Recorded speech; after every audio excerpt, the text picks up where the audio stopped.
Hola, ¿qué tal amigos de YouTube? Muy buenos días, muy buenas tardes o muy buenas noches tengan todos ustedes, no importa la parte del mundo donde vean este video. El día de hoy vamos a continuar con la serie de videos que hemos estado desarrollando sobre sobre las enzimas y el día de hoy hablaremos sobre la inhibición enzimática. El día de hoy vamos a ver cómo los inhibidores tienen un efecto en la actividad catalítica de las enzimas y cómo este principio ha sido utilizado para el desarrollo de medicamentos que utilizamos en la vida cotidiana. Así que es muy importante que llegues hasta el final del video, porque voy a dar algunos ejemplos de medicamentos que siguen el principio de inhibición de la actividad enzimática. Así que vamos con la intro y adelante.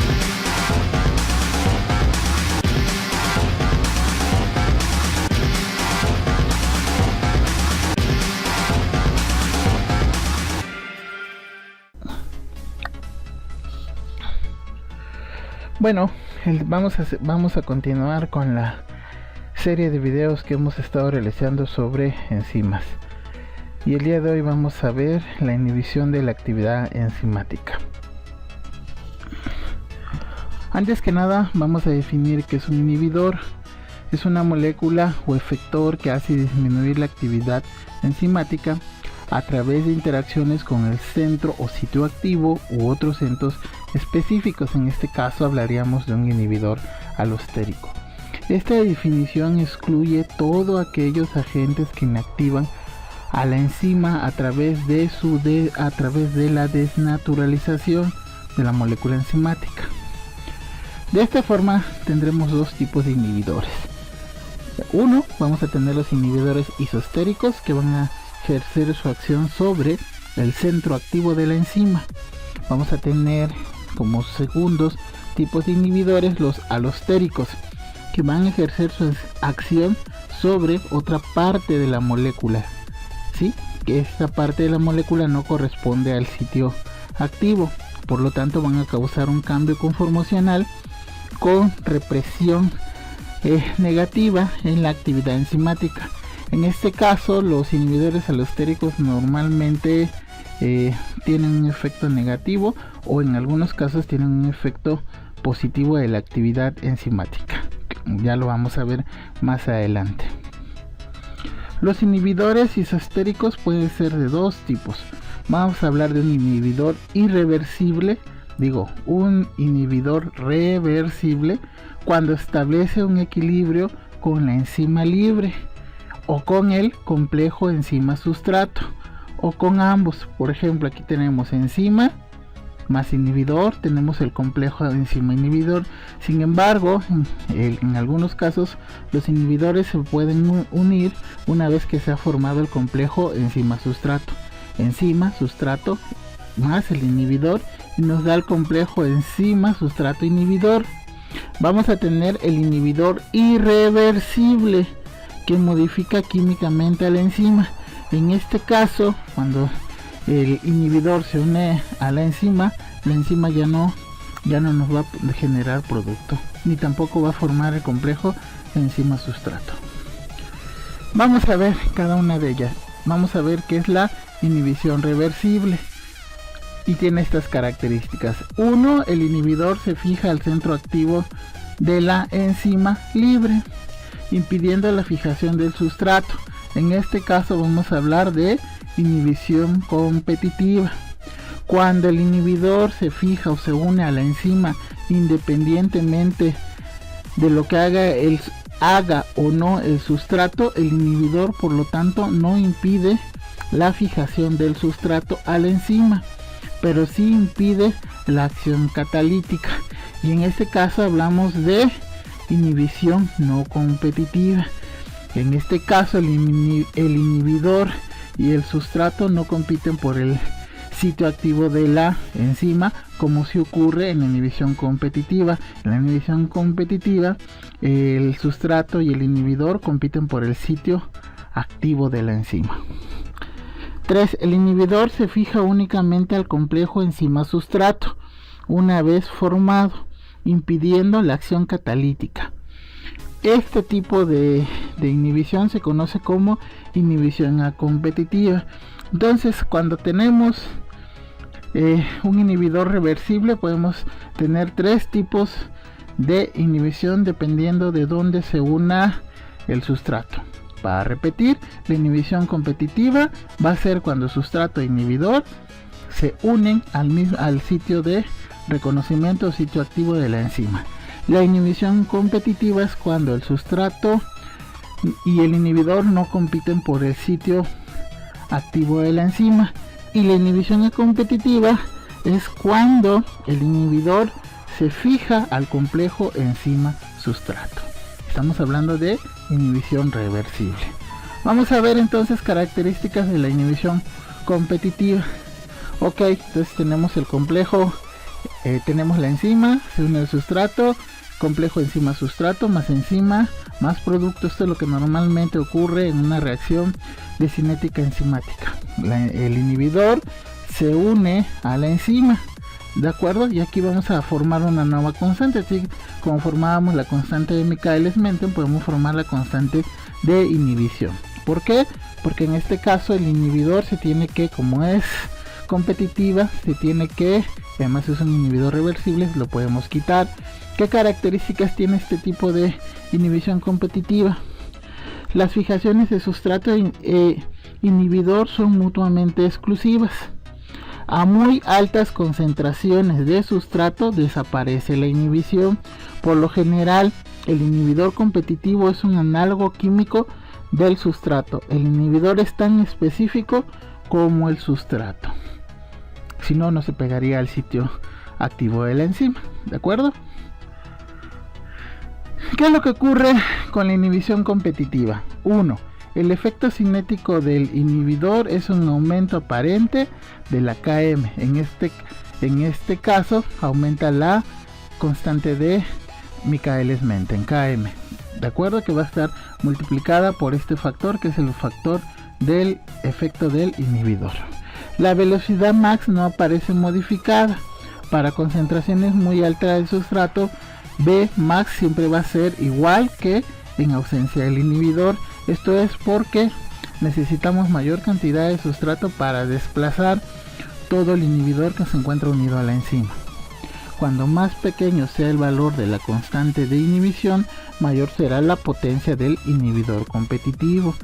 Es decir, que a menor concentración de inhibidor vamos a tener el mismo efecto que una Km pequeña, ¿de acuerdo? Una alta especificidad del inhibidor por la enzima. Y aquí tenemos el mapa de la representación de dobles recíprocos. Como vemos, nos va a generar dos líneas rectas. En una no vamos a tener la presencia de, aquí tenemos Km, ¿sí? Sí, y tenemos la Km que está afectada por la presencia del inhibidor. Por lo tanto, necesitamos mayor concentración de sustrato para desplazar al inhibidor. Sin embargo, la velocidad máxima siempre va a atravesar el mismo punto en el eje de las Y, ¿de acuerdo? Cuando entonces tenemos un efecto de inhibición competitiva, siempre vamos a ver este mapa, donde Vmax va a ser la misma y donde Km se va a ver alterada por la presencia del inhibidor. Este es el mapa de dobles recíprocos que se obtiene graficando uno sobre la concentración de sustrato y uno sobre la velocidad, ¿de acuerdo?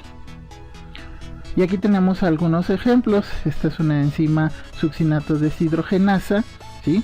Que normalmente cataliza la conversión del succinato al fumarato, utilizando el flaven adenin dinucleótido que entra oxidado y sale reducido.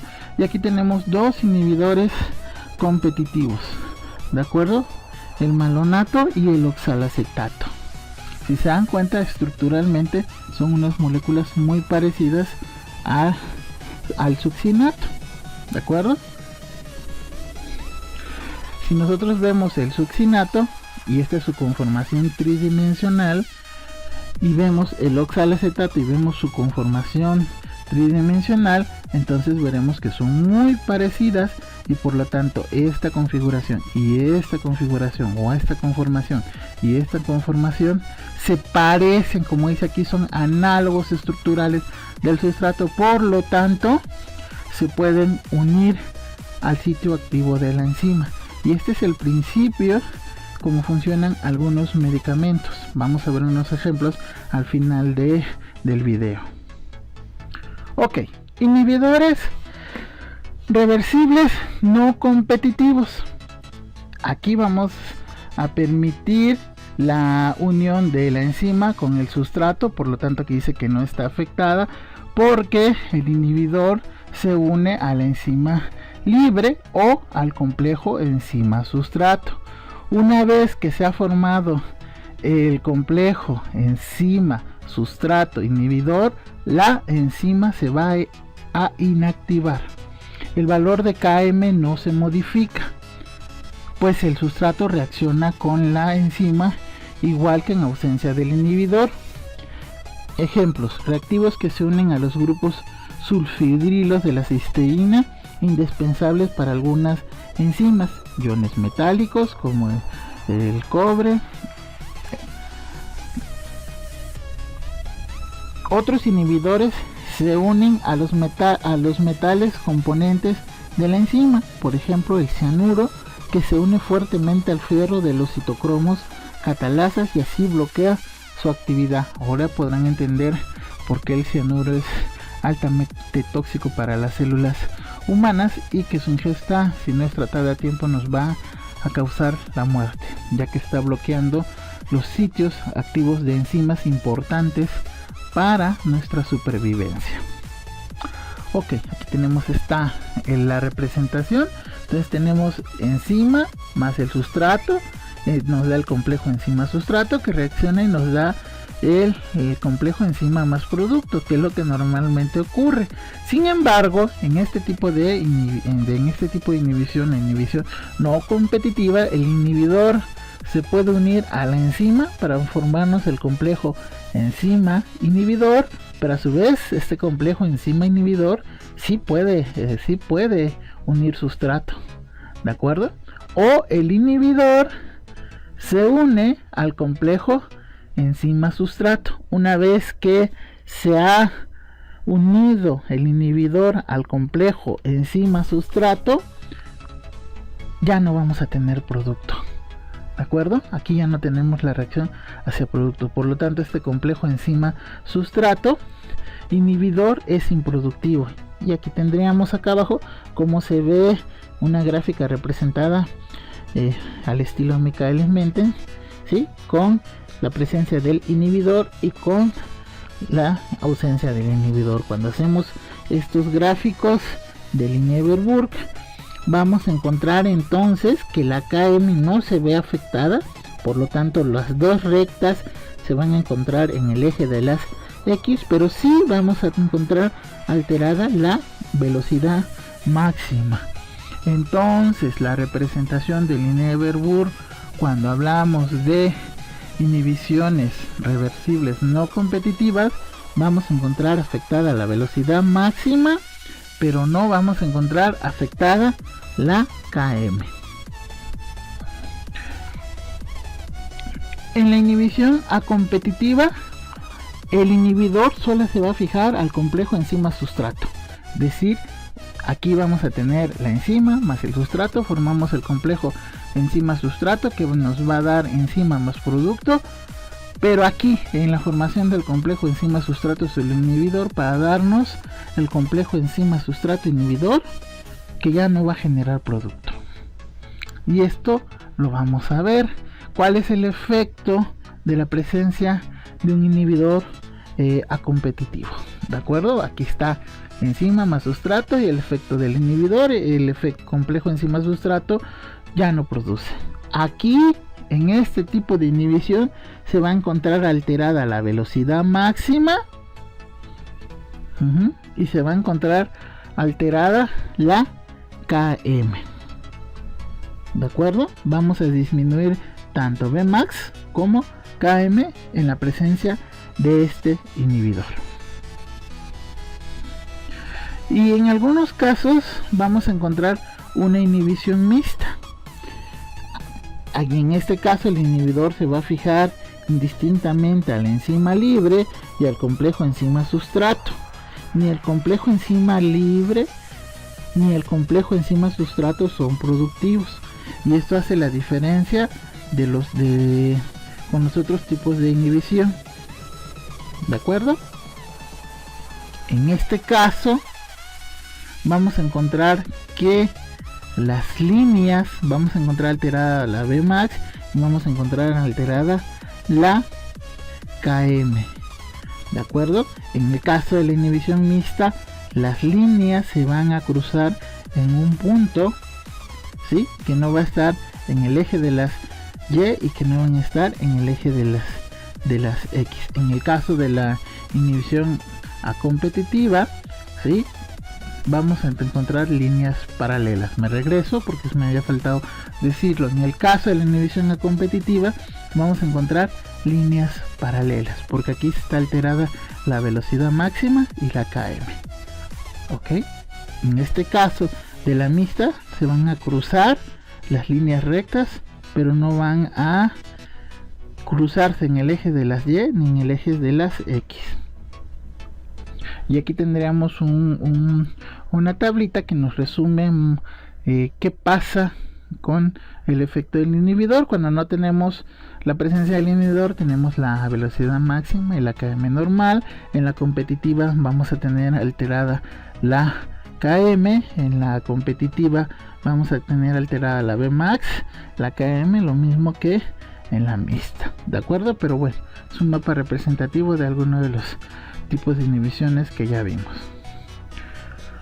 Muy bien, vamos a ver ejemplos de algunos inhibidores que pueden ser de importancia. Algunos de estos moléculas, y tomando los principios que acabamos de ver, nos van a permitir generar moléculas que van a cambiar la actividad de algunas enzimas. Por ejemplo, tenemos la beta-lactamasa bacteriana, ¿sí? La utilización masiva de antibióticos beta-lactámicos, por ejemplo las penicilinas, sus derivados semisintéticos y cefalosporina, normalmente ha conducido a la aparición de resistencias a lo mismo. ¿Cómo es que se volvieron resistentes a la acción de estos antibióticos? Bueno, son estos los microorganismos se adaptaron para producir una enzima, la beta-lactamasa, que normalmente inactiva a los antibióticos beta-lactámicos. ¿De acuerdo? Y aquí tenemos la penicilina, que normalmente era un antibiótico muy utilizado, ya todos conocen la historia de su descubrimiento.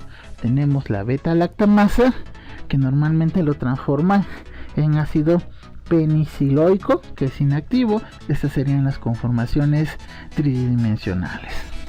¿De acuerdo? Bueno, muy a menudo en los antibióticos que normalmente se preparan con penicilinas o penicilinas semisintéticas, se formulan añadiendo un inhibidor, que aquí lo vamos a llamar inhibidor suicida de la beta-lactamasa, que es el ácido clavulánico. ¿Cómo funciona entonces el ácido clavulánico para inhibir a la beta-lactamasa? Aquí tenemos ácido clavulánico, ¿sí?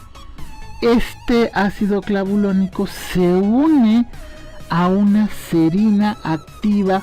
Cuando hablamos de una serina activa, quiere decir una serina que está en el sitio activo de la beta-lactamasa, provocando una inactivación.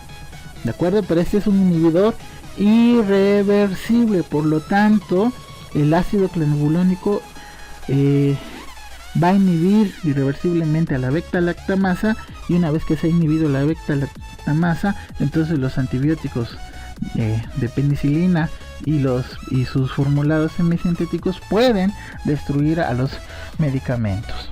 Por lo tanto, es muy importante, si has llegado a esta parte del video y no formas parte de estudiantes de áreas de ciencias de la vida, de ciencias de la salud, que tengas muy en cuenta que debes de tomar los antibióticos por el tiempo por el cual sean recetados. No tienes que automedicarte y no tienes por qué suspender el tratamiento si ya te sientes mejor. Esto es uno de los principios. Si no acabas con tu tratamiento, tú puedes ayudar a generar mecanismo de resistencia de los microorganismos. Bueno, espero que ahora entiendas la importancia de ir al médico y de terminar un tratamiento adecuadamente. Ahora tenemos otro tipo de inhibidores que también son muy importantes. Tenemos el sistema de la monoaminooxidasa cerebral, ¿de acuerdo? Bueno, en los estados depresivos en general están relacionados con un descenso de la concentración de neurotransmisores adrenérgicos, dopamina, noradrenalina, etcétera, en determinadas regiones del cerebro. Una de las enzimas encargadas de la degradación de estos neurotransmisores es la monoaminooxidasa. Mono es que solamente va a actuar sobre un amino y lo va a oxidar. Ahí lo tiene en su nombre, monoaminooxidasa, y este sería su número de acuerdo a la clasificación internacional de las enzimas. Por lo tanto, si podemos inhibir la monoaminooxidasa, es un tratamiento terapéutico para los estados depresivos. Por lo tanto, se han desarrollado muchos inhibidores contra la enzima MAO. Aquí tenemos la noradrenalina, ¿sí? Aquí tenemos el oxígeno más agua. La acción de la monoxidasa nos libera el grupo amino, generándonos el correspondiente aldehído, ¿no? Que en este caso es dihidroxifenilglicol. ¿Ok? La enzima monoaminooxidasa necesita como grupo prostético un dinucleótido de adenina flavina para poder llevar a cabo la catálisis. Los inhibidores suicidas, es decir, aquellos que se van a unir de manera reversible y la van a inactivar, se unen al FAT. Por lo tanto, este dinucleótido de flavina ya no va a poder estar oxidado o reducido para poder llevar a cabo esta acción catalítica, ¿no? Aquí tenemos, este es el dinucleótido de flavinadenina, ¿sí? Aquí está unido a la enzima. Acá tenemos un ejemplo de un inhibidor. Este inhibidor se une a la flavina, ¿sí?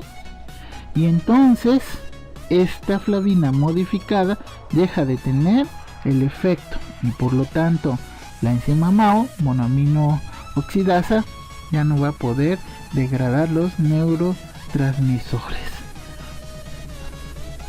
Bueno, con esto terminamos el video el día de hoy. Espero que te haya gustado. No olvides dejar tus comentarios, suscríbete al canal, activa la campanita y espero que te haya gustado. Muchas gracias por tu atención y nos vemos en la siguiente entrega del canal.